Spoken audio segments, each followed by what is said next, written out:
Apa yang tidak mampu dilakukan oleh manusia itu dilakukan oleh Allah dalam hidup kita. Orang yang akan diberkati Tuhan, mereka yang menghormati Tuhan dan yang mengandalkan Tuhan. Saudara, di dalam Alkitab banyak diceritakan kisah-kisah hidup orang, dan mereka yang namanya tercatat di dalam Alkitab itu bukan orang sembarangan. Alkitab berkata, memang Tuhan baik dan kasih-Nya itu tidak pernah pandang bulu. Tuhan menurunkan hujan bagi orang jahat, Dia juga menurunkan hujan bagi orang baik. Tuhan membuat matahari terbit bagi orang jahat, matahari juga terbit bagi orang baik. Tapi saya percaya kita tidak mau menjadi Kristen yang hanya mau menikmati matahari dan hujan saja seperti banyak orang lainnya. Amin. Kita harus mengalami janji Tuhan.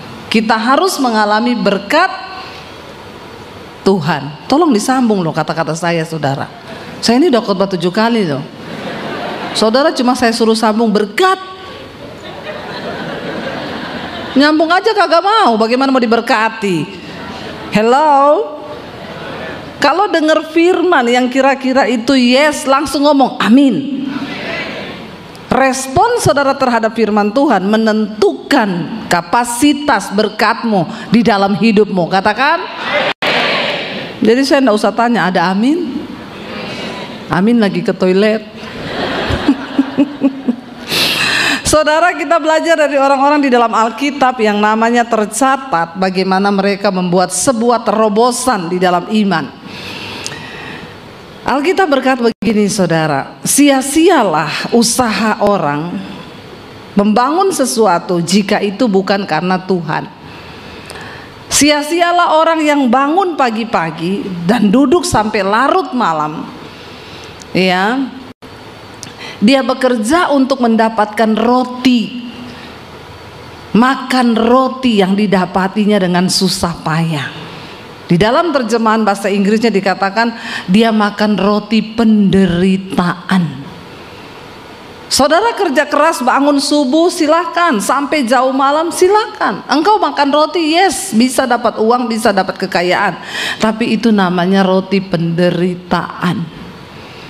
Makanya Alkitab berkata itu diberikan Tuhan kepada orang yang dikenannya pada waktu dia tidur. Tapi bukan berarti saudara disuruh tidur terus. Namun orang benar tidur pun diberkati, apalagi kerja semakin orang yang mengandalkan Tuhan tidak akan pernah ditinggalkan Tuhan. Ya, saya tidak mau makan roti penderitaan, saudara. Makanya ada orang konseling, Bu Debi, saya ini nggak tahu kenapa saya kerja Bu, malam jadi siang, siang jadi malam. Saya bilang, kamu tinggalnya salah benua. Kalau pagi jadi siang, siang jadi malam, ya tinggal di Amerika sekalian toh. Biar benar pertukaran waktunya kan 24 jam. Saya Bu, kepala jadi kaki, kaki jadi kepala. Saya bilang setengah mati loh. Coba saudara jalan pakai kepala. Hanya untuk demi nafkah keluarga Bu. Saya banting tulang siang dan malam. Tulang dibanting-banting, saudara. Bayangkan loh, kita tulang aja ya ketutuk siti loh. Sakit enggak? Apalagi kalau tulang di patah enggak? Begitulah gambaran orang yang bekerja banting tulang tanpa mengandalkan Tuhan. Kau dapat roti, dapat. Mungkin rotimu banyak kau dapat, tapi itu namanya roti penderitaan. Jadi rotinya banyak, keluarganya hancur, rumah tangganya ribut terus. Ada di sini yang tiap hari ribut terus? Jangan angkat tangan. Jangan. Nanti Pak Sem datangi saudara, dibawa di kolam baptisan, dicemplungi 20 menit ya Pak. Biar buka mata langsung di rumah Bapa di surga. Toh? Saudara, tapi orang yang mengandalkan Tuhan disertai diberkati Tuhan. Salah satu kisah di dalam Alkitab yaitu seorang raja yang bernama Hizkia. Apa yang saudara tahu dari kisahnya Raja Hizkia? Angkat tangan. Yang tahu dapat sepeda di bawah. Siapa yang tahu Raja Hizkia itu? Yang lulus sekolah minggu berapa banyak? Yang tidak tahu perlu sekolah minggu lagi kayaknya ini Pak Gembala ya. Ayo, Raja Hizkia itu cerita yang sangat luar biasa loh. Apa Bu? Oh, diberi umur panjang, bonus umur 15 tahun. Waktu dia sakit, dia berdoa, langsung saat itu dijawab Tuhan, disembuhkan, diperpanjang umur. Kita sudah berdoa 10 tahun ini Ibu, saya berdoa 30 tahun Ibu, tidak dijawab-jawab. Hizkia berdoa saat itu dijawab. Amin. Saudara mau nggak berdoa saat ini dijawab? Diberi Tuhan kepada orang yang dikenannya. Loh, saya kadang belum berdoa loh, baru timbul di hati loh, baru timbul di hati ini. Ya, saya kemarin tanggal 5 peresmian sekolah misi Alkitab saya di Bandungan. Tepuk tangan dong buat Tuhan. Saya tidak jalankan proposal, semua karena Tuhan. Ya, saudara, apa yang kami butuhkan? Saya belum ngomong, belum doa, belum. Baru ngomong suami saya, udah mau peresmian, ndak ada furniture loh di sekolah. Iya ya, ntar aja nanti kita carilah yang murah-murah aja. Langsung WA masuk, ting, shalom Ibu, saya punya pabrik furniture, saya disuruh Tuhan hubungi Ibu. Apa yang Ibu butuhkan untuk sekolah misi Ibu, semua akan saya penuhi. Wow ndak? Wow. Bukan wow lagi, wow. Saya khotbah yang ke-7 ini kok semakin semangat ya Bu. Kalau sampai jam 10 mau ya? Anda puas, saya lemes. Mau. Iya loh, orang dikenan Tuhan tuh enak saudara. Apa yang dia pengen Tuhan bilang loh. Ya, keinginan hatinya tuh dipenuhi Tuhan. Saya pernah diundang pelayanan saudara. Saya ini nggak pernah tentukan tiket pesawatnya apa, hotelnya apa, nggak pernah. Ibu mau naik pesawat apa? Batik aja yang murah. Ibu hotelnya apa? Yang penting hotelnya ya nyaman lah. Saya diundang ke Morowali, masuk hotel airnya coklat. Mau sikat gigi, buka wastafel, suami saya bilang, saya coklat loh airnya. Maklum, sumber airnya langsung dari sungai. Jadi kalau hujan jadi kopi susu itu air. Jadi sikat gigi pakai aqua saja, lah mandi keramas pakai itu yang coklat. Nggak apa-apa, Tuhan kuduskan. Saya nggak pernah meminta hotel yang seperti apa. Tiba-tiba diundang ke satu pelayanan. Saya tanya sama suami, hotelnya apa ya? Hotel ini loh. Saya nggak pernah dengar nama hotel itu. Jadi saya bilang sama suami saya, mungkin karena hotel ini di atas bintang 5, berarti bintang 7. Puyeng dong ya. Itu kan obat sakit kepala toh. Tapi ya sudah, enggak apa-apa. Lihat di Google. Oh bagus, kata suami saya. Bagus hotelnya. Oh iya. Kami datang, waktu masuk saya lihat kayaknya ini hotel tua. Begitu masuk, buka pintu lobi, baunya itu apek. Saudara tahu nggak bau apek? Orang Jawa bilang bau apa ya? Bau apek gitu, lembab, bau jamur, bau yang sudah lama begitu ya. Saya lihat sekeliling, saya bilang sama suami saya, nggak ada orang, cuma kita berdua. Bahkan room boy saya nggak lihat, resepsionisnya 1 orang. Ini hotel tua, saya nggak ada orang, kita toh nggak apa-apa, diam aja ya sudah, kami bayar, kami datang di lobi gini-gini, dibawa lah naik saudara. Sampai di atas buka kamar, karpetnya karpet jadul, semuanya tua. Terus waktu saya lihat bed covernya warnanya kuning, bukan karena memang warna krem, tapi putih yang sudah menuju ke kuning karena kelamaan. Bukan hanya itu spraynya sudah sobek-sobek, bed covernya sudah sobek kayak dimakan rayap. Waktu buka bed covernya mau tidur, kutu busuk banyak. Saya bilang sama suami, aku ndak bisa tidur di hotel ini. Pertama, kayaknya seluruh hotel cuma kita tamunya. Kau lihat ke bawah itu kolam renang, ndak ada orang satupun. Suami saya bilang, oh ini ndak ada orang nih. Agak-agak singgup bagaimana itu hotel. Saya bilang yang kedua, kenapa saya ndak mau tidur sini? Banyak kutu busuk yang ada. Kita nggak jadi pelayanan, garuk-garuk semua ini, bentol-bentol digigit kutu busuk. Saya bersin-bersin itu bau karpet yang sudah apa? Saya bilang sama suami, kita pindah hotel. Suami saya bilang, oh tapi gimana ya? Oh ndak enak juga, ntar dipikir kita ini pendeta minta-minta pindah hotel. Gini aja kita cari hotel dekat sini. Di sekitar situ banyak hotel-hotel yang ada nama, harganya sama, bukan soal mahal, tapi kan hotel yang hidup. Ini kan hotel mati, ndak ada orang. Ndak ada orang, saudara. Akhirnya saya bilang sama suami saya, ya sudah, kita cari aja yuk hotel lain. Ndak usah ngomong ke panitianya. Nanti kita diantar pulangkan ke sini, kita naik Grab. Jangan tertawa, ini saya pergumulan loh saudara. Susah ya, serba salah jadi hamba Tuhan itu. Kita naik Grab pergi ke hotel yang kita bayar sendiri. Nanti kita tanya dia, besok kami dijemput jam berapa ya, kita naik Grab lagi ke situ. Loh kan saya cukup berhikmat toh. Nggak apa-apa, kami bayar sendiri nggak apa-apa, tapi nggak banyak kutu busuk. Terus suami saya bilang, tapi gimana ya kalau ketahuan ndak enak gini-gini. Saya bilang, oh Tuhan tolonglah saya ini. Tiba-tiba telepon masuk, Shalom Ibu Debbie lagi ada di kota ini. Iya Pak, bener Bu, besok mama saya ulang tahun.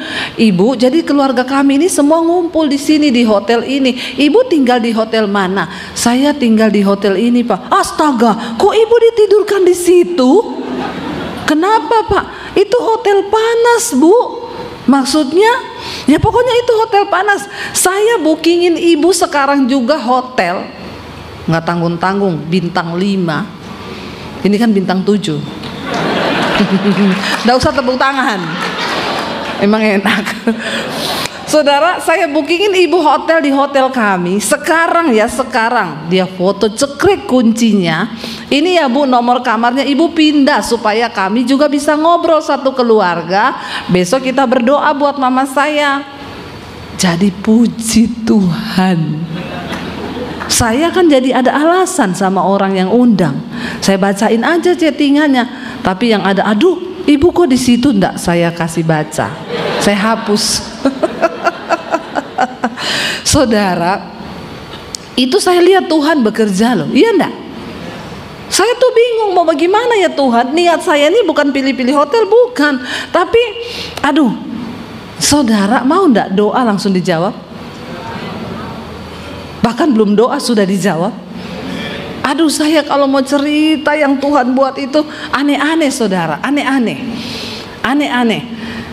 Lalu kami beli rumah di Solo ya. Itu saya diajak pergi ke perumahan itu.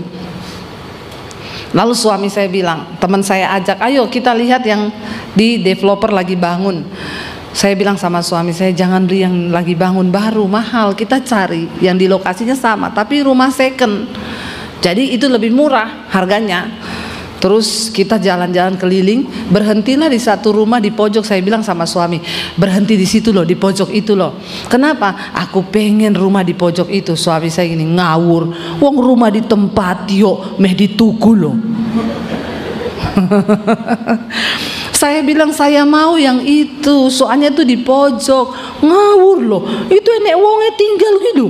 Wong ini orang tinggal loh, ndak ditulis dijual loh, main dibeli. Tapi aku mau bilang sama Tuhan, aku mau yang itu. Dia cuma ngawur, yuk cari yang lain sih. Balik lagi kita bulan depan ke lokasi yang sama. Diajak teman saya lihat, ada yang dijual di sana Bu. Saya bilang, saya lewat lagi yang rumah pojok itu. Ngawur loh, wong ndak dijual loh, lewat toh aja lewat. Aku mau minta sama Tuhan, lewat lagi dia, Tuhan aku mau yang ini Tuhan. Ya, akhirnya suami saya, wong ndak dijual, ini wong nempati yuk. Coba nek kowe lagi tinggal terus wong lewat rumahmu me dituku piye?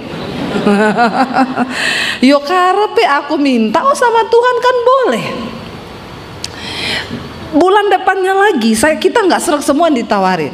Saya bilang sama suami saya, kita lihat lagi ini yang ditawarin, tapi mampir meneh di rumah pojok itu. Aku minta sama Tuhan, balik kita saudara, sudah lihat ndak serak, putar-putar masuk lebih dalam lagi ke rumah pojok itu. Suami saya bilang, lawang rumah ditempati di tuku, kita lewat ditulisi dijual.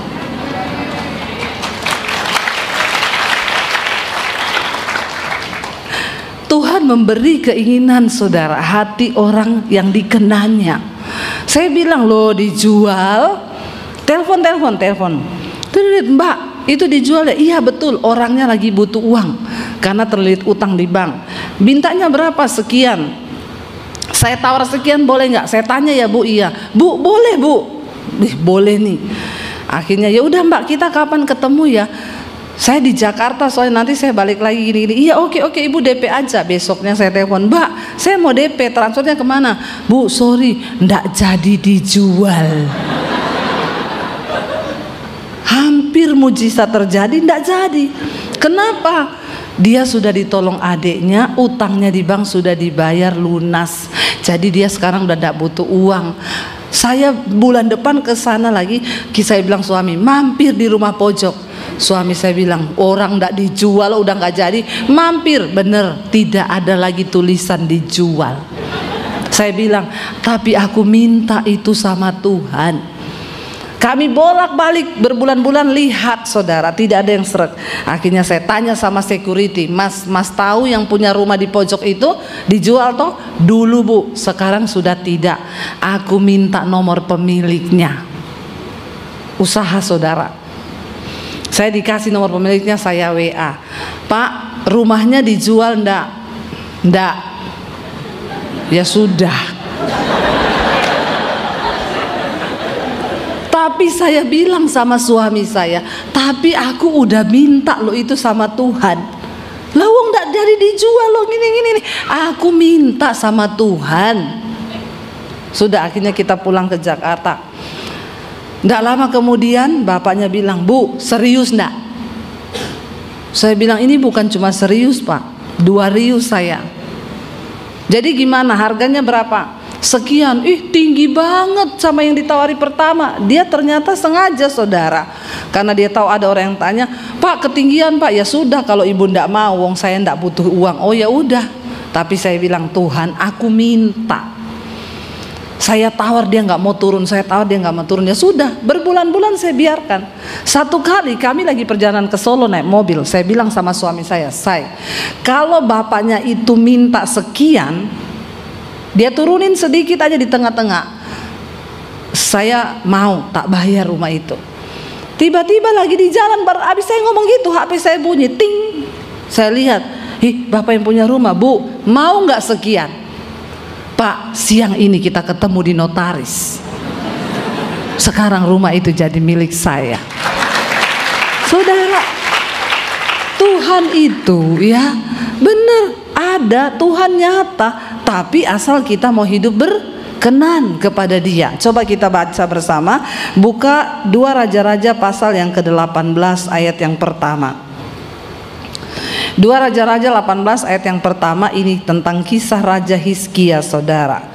Hizkia itu berdoa minta supaya dia disembuhkan dan diberi umur panjang. Tuhan tambah, dikasih bonus ya. 2 Raja-Raja 18 ayat yang pertama, baca bersama 1, 2, 3. Ya, maka dikatakan di sana apa? Dalam tahun ketiga zaman Hosea bin Ela raja Israel, Hizkia anak Ahaz raja Yehuda menjadi raja.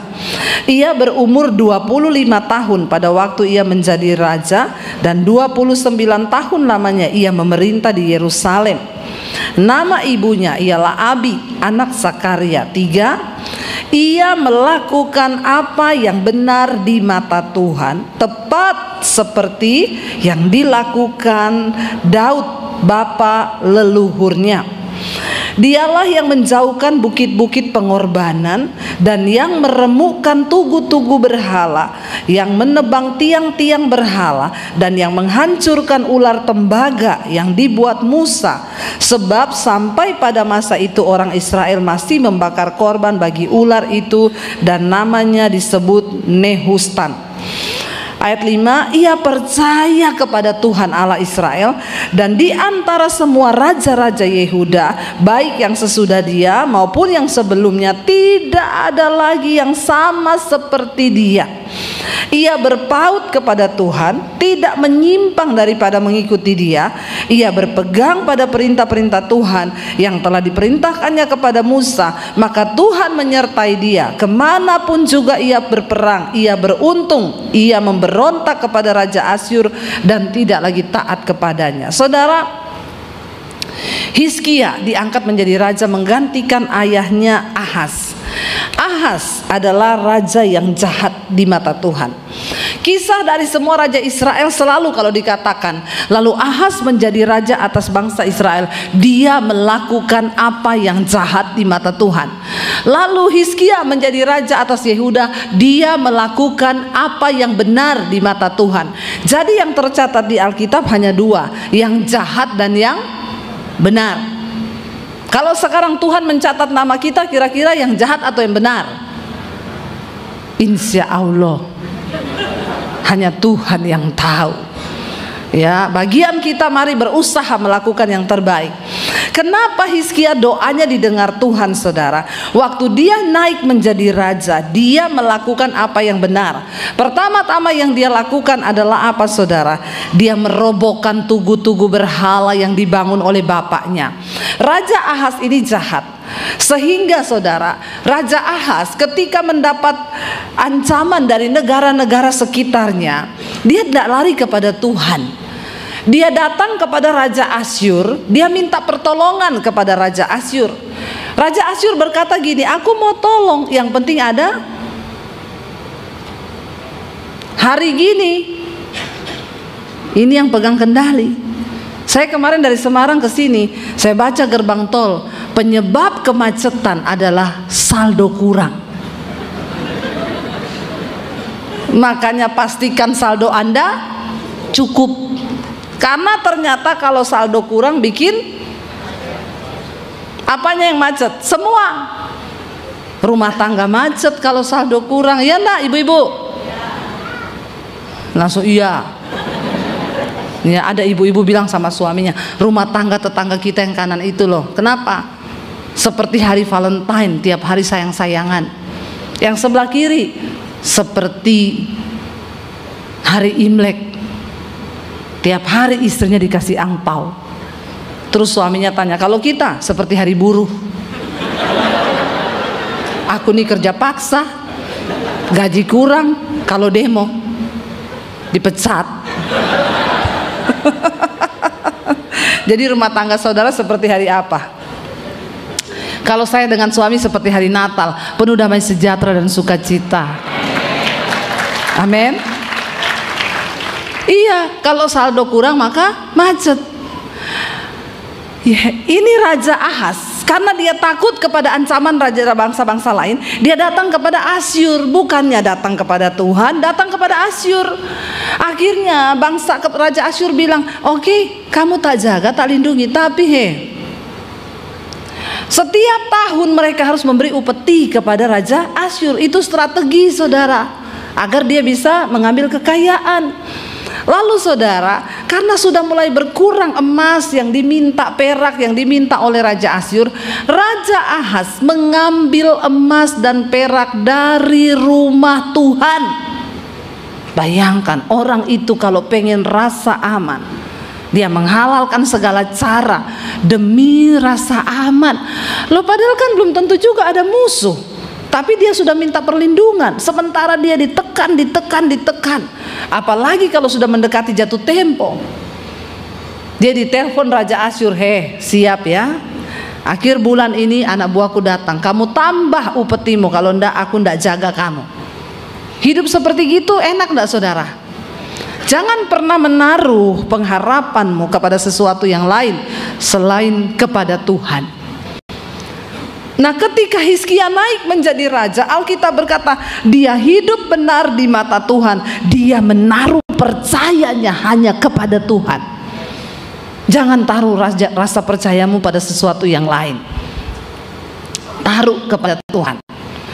Bahkan ketika dia naik, akhirnya terjadi apa, saudara? Karena Raja Ahaz takut kepada Raja Asyur, sehingga dia memasukkan penyembahan berhala.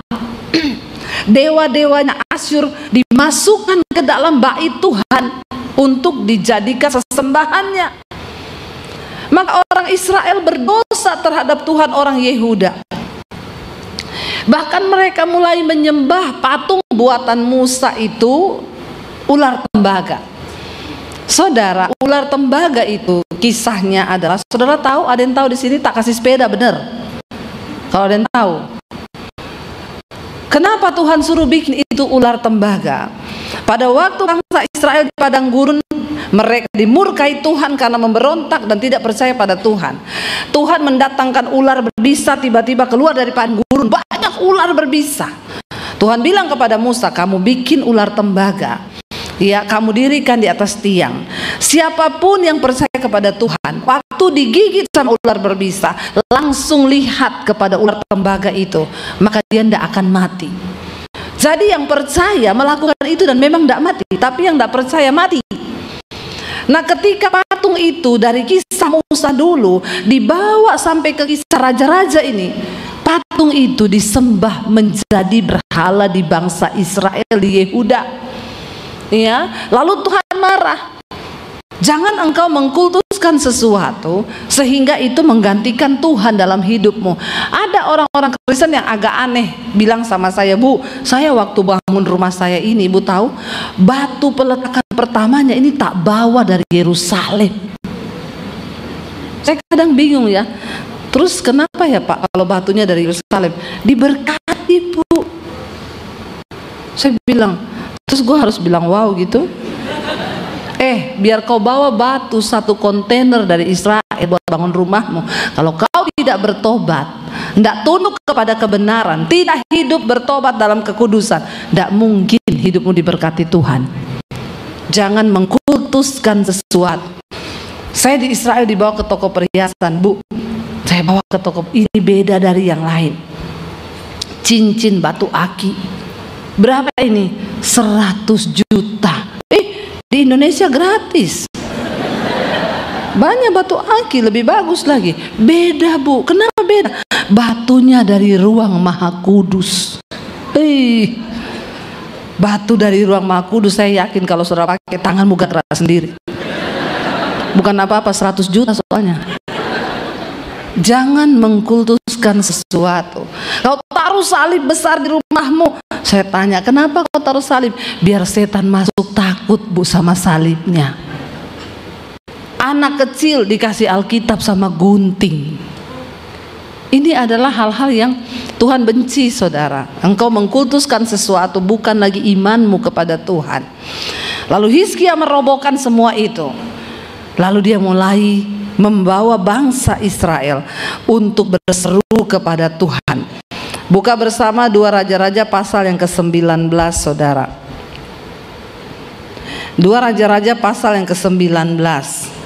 Ya, di sana akhirnya Raja Asyur mengirimkan surat, ayat yang ke-10, kepada Raja Hizkia. Dia katakan begini, saudara, baca bersama 1, 2, 3. Beginilah harus kamu katakan kepada Hizkia Raja Yehuda, janganlah Allahmu yang kau percayai itu memperdayakan engkau dengan menjanjikan Yerusalem tidak akan diserahkan ke tangan Raja Asyur. Sesungguhnya engkau ini telah mendengar tentang yang dilakukan raja-raja Asyur kepada segala negeri, yakni bahwa mereka telah menumpasnya. Masakan engkau ini akan dilepaskan?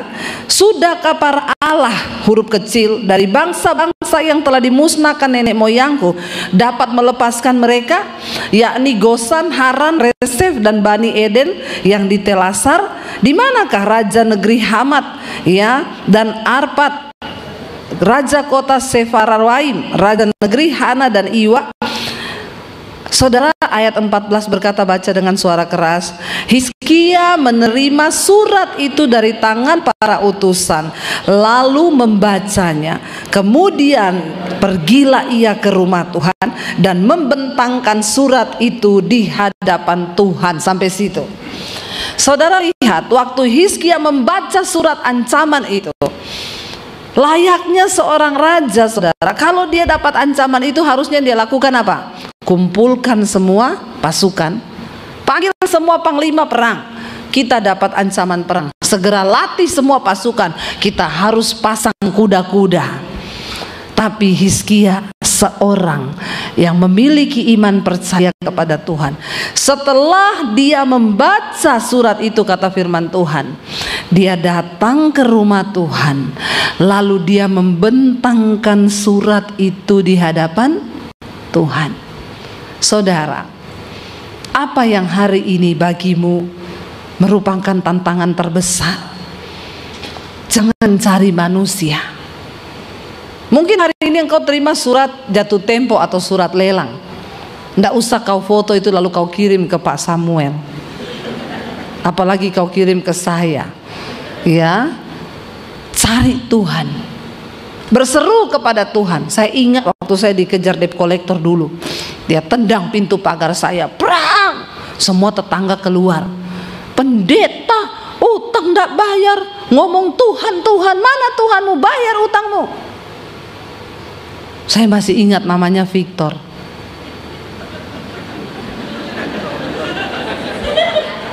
Dia juga orang Kristen.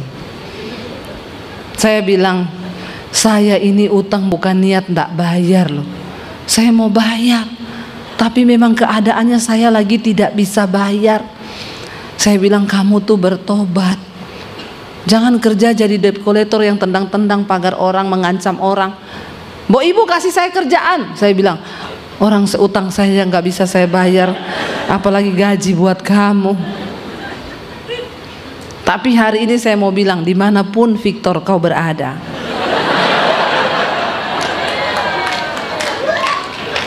Tuhanku itu hidup. Hari ini saya mau bilang kepada kau Victor, kalau kau ketemu saya tak kasih kau uang, tapi kau harus bertobat.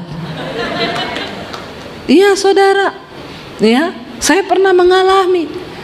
Akhirnya saya dan suami, saya tidak telepon mertua, saya tidak telepon ipar saya tidak telepon teman saya orang kaya. Kami menghitung semua utang-utang kami. Saya bilang sama suami saya, ini waktunya kita minta Tuhan ikut bekerja. Mungkin selama ini kita tidak pernah minta Tuhan bekerja, karena ini di luar batas kemampuan kita. Dan memang apapun, tidak ada kekuatan apa-apa dari manusia. Bahkan napas ini loh, dari Tuhan, tidak boleh sombong. Amin. Akhirnya kami membentangkan, kami hitung utang kami total 80 juta. Ini 13 tahun lalu. Secara manusia tidak ada uang 80, jangankan 80 juta, yang 10 juta si Victor datang-datang aja saya tidak bisa bayar, apalagi di total semuanya. Kami bentangkan itu di hadapan Tuhan. Kami berdoa, Tuhan, kami minta Tuhan campur tangan. Campur tangan Tuhan. Engkau tahu niat kami bukan tidak mau bayar. 2 hari kemudian ada ibu-ibu WA saya, Bu Debbie, saya pengen ketemu ibu, bisa nggak kita ketemu di mall ini? Waktu itu saya belum YouTuber loh, ya. Oh iya bisa Bu, ada apa ya Bu? Saya tidak tahu keadaan ibu, tapi Tuhan suruh saya berkati ibu 100 juta. Kok enggak wow ya? Biasa aja ya. Wow dong.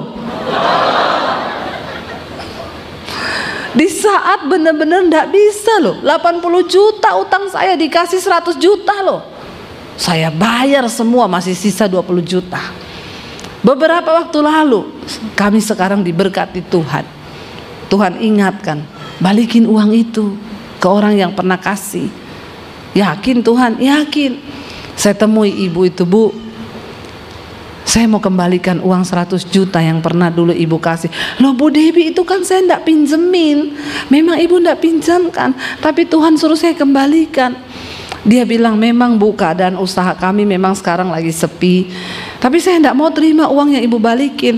Gini aja, saya paksa dia. Gini aja, kalau ibu mau kembalikan, saya punya yayasan, yang itu saya kasih makan orang susah Bu. Kalau ibu mau transfer aja, tapi tolong Bu, 50 juta aja, jangan 100, supaya saya tetap ada upahnya di hadapan Tuhan. Ya udah, akhirnya saya transfer 50 juta. Makanya Victor, dimanapun kau berada, cari Tuhan. Loh bener saudara. Ya maaf loh, sekarang beli nggak ada yang utang saya, cash.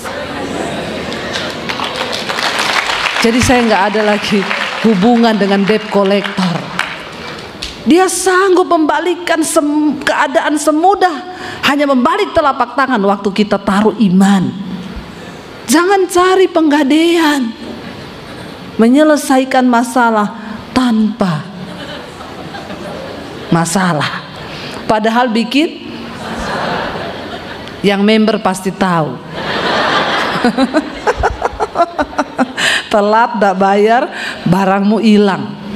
Saudara, Hizkia itu tahu.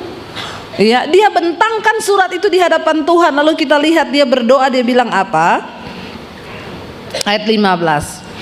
Hizkia berdoa di hadapan Tuhan dan dengan berkata, ya Tuhan Allah Israel yang bertahta di atas kerubim, hanya Engkau sendirilah Allah segala kerajaan di bumi. Engkaulah yang menjadikan langit dan bumi. Sendengkanlah telingamu ya Tuhan, dan dengarlah, bukalah matamu ya Tuhan, dan lihatlah, dengarlah perkataan Sanherib yang telah dikirimnya untuk mengaibkan Allah yang hidup. Dia membuat aib nama Tuhan. Dia pikir Tuhan itu mati. Ayat 17, ya Tuhan, Hizkia berdoa ini sambil menangis pasti, karena dia ketakutan juga. Dia bilang, ya Tuhan, memang raja-raja Asyur itu telah memusnahkan bangsa-bangsa dan negeri-negeri mereka, dan menaruh para Allah mereka ke dalam api, sebab mereka memang bukan Allah, hanya buatan tangan manusia, kayu dan batu. Sebab itu dapat dibinasakan orang. Ayat 19, Hizkia berkata, maka sekarang ya Tuhan Allah kami, selamatkanlah kiranya kami dari tangannya, supaya apa? Segala kerajaan di bumi mengetahui bahwa hanya Engkau sendirilah Allah ya Tuhan. 20. Lalu Yesaya bin Amos menyuruh orang kepada Hizkia mengatakan, beginilah firman Tuhan Allah Israel. Ya, dia bilang, apa yang telah kau doakan kepadaku? Ya, dia bilang apa saudara? Aku telah mendengarnya. Ya, Tuhan berkata, apa yang kau doakan ya mengenai Sanherib itu, Tuhan telah mendengarnya. Saudara, Hizkia berdoa didengar. Saya percaya kalau kita juga menjadi orang yang berkenan pada Tuhan, kita berdoa didengar. Jangan tunggu 30 tahun, 50 tahun, kelamaan. Kenapa kita berdoa lama dijawab? Karena ada penghalang doa. Jadilah orang yang berkenan.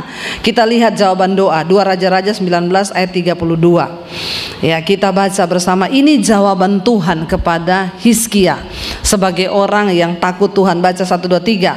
Sebab itu beginilah firman Tuhan mengenai Raja Asyur.